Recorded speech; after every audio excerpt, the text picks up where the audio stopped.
Hello, my name is Mackenzie, and for my Gold Award, I have decided to interview veterans and active military members to better understand their stories. Before I begin, I would like to share my reasons for why I chose this project. Many of my family members and family friends have joined and fought in the military. I chose this project so that I could share their stories with others. I want to spread awareness about servicemen and women's experiences in the military. I also feel that people in the Northern Virginia area do not know many people in the military, and I hope my video will educate these students and teachers about the modern military. Now the interviewees will say their name, when they joined the military, and when they got out. My name is Kenneth Brandel. I'm a colonel in the United States Marine Corps. I've been a colonel for the past few years. I have total time in the Marine Corps 32 years. My name is Ruth Morgan. I joined the United States Air Force and got my commission in 2001, January 2001, and then I got out in January 2006. My name is Sergeant Desmond Jones. I joined the Army back in 2003 with the 2nd 111 Field Artillery. My name is Tamara Jones. We've been married for it will be 5 years on the 22nd, but we've been together 10 years. James Smirnoff. Let's see, I joined the Air Force in 1999, and I was in for 7 years. And I got out in 2007.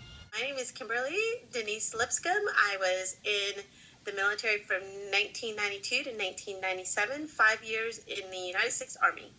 Hi, my name is Ruth Vollmer. I joined the military in May of 1976, and I retired from the Army. I'm Lance Corporal Novak.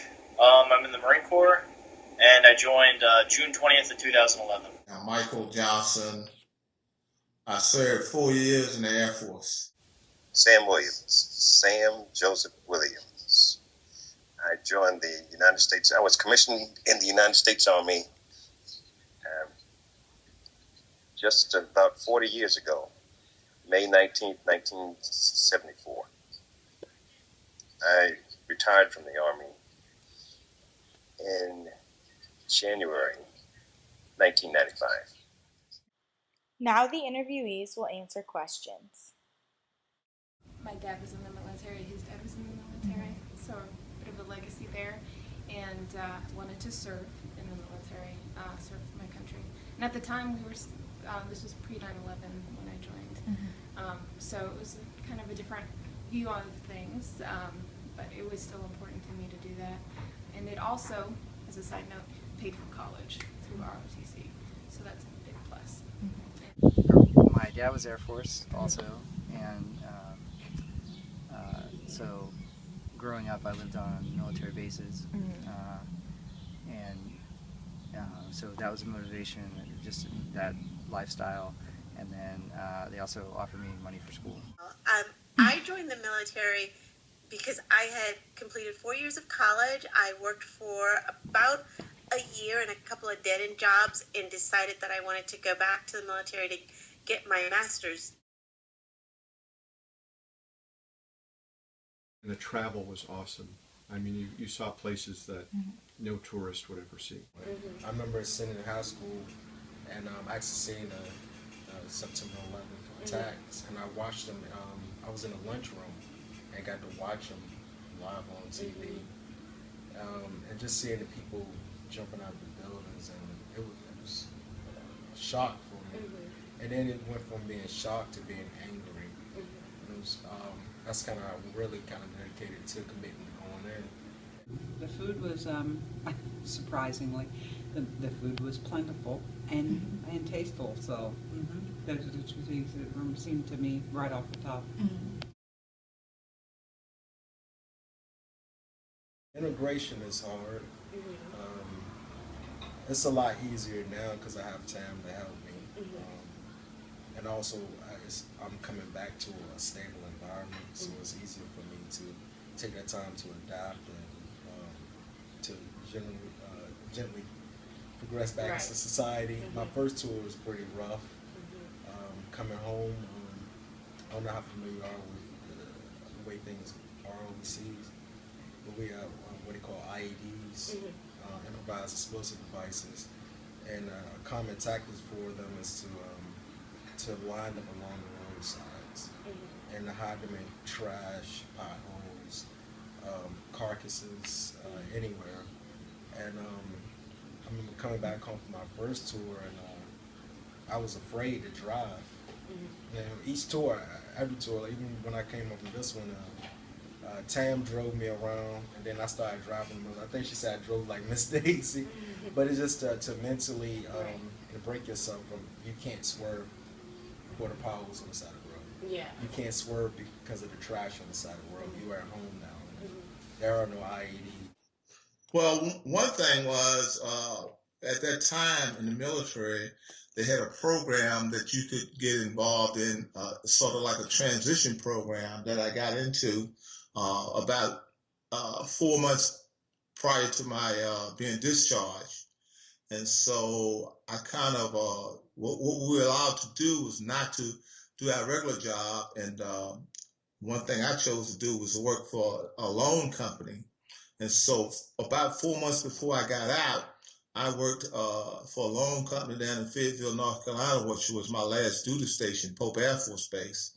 And so I didn't have to wear a uniform. I wore civilian clothes. So as far as my final discharge day here again, sort of like my going in, I had time to kind of transition back to civilian life by doing that for 4 months before I actually got out completely. So it wasn't really difficult at all. No. I don't like the military. I mean, I think they treat the soldiers pretty bad by way of employment, by way of medical care, and I guess for us it's more so the reservists. Right. The reservists get the short end of the stick. I think if he were active duty, it would be better for him and for the family, but we're over it now. It's like too many tours, too much danger. You know, it's not worth all the trouble. And when I was in high school, I didn't like war. I didn't like the idea of war, and I thought war is bad. But when I went in, I hated war. And soldiers and Marines are the people who really hate war because they have to fight it. And it's not the military that starts the war. It's other people. Our politicians make decisions that cause us to have to go to war. So I hate war, but war does good things sometimes. I mean, our Revolutionary War in America freed us from the tyranny of Great Britain. We're a free and independent country because of that. The Civil War, I mean the war to free slavery, to free slaves. Good things do happen from wars. I hate war today because there are so many other opportunities that we have to solve problems. That doesn't mean we don't have to have standing armies, standing military forces. We have to protect our country and our way of life. And it's a very good question you ask, but I do still hate war, not the military though. I think war is necessary, and whatever the leadership says we need to do, I believe and I follow whatever the advice of the president and his cabinet. There are times that you question the authority of those above you, but you have a mission to do, and so you go ahead. I think what really changed my view on war was the fact of my being in a military hospital as recent as a couple of years ago. And in my recovery process, I would have to walk the halls of the ward that I was on. And I would walk from ward to ward. And I recall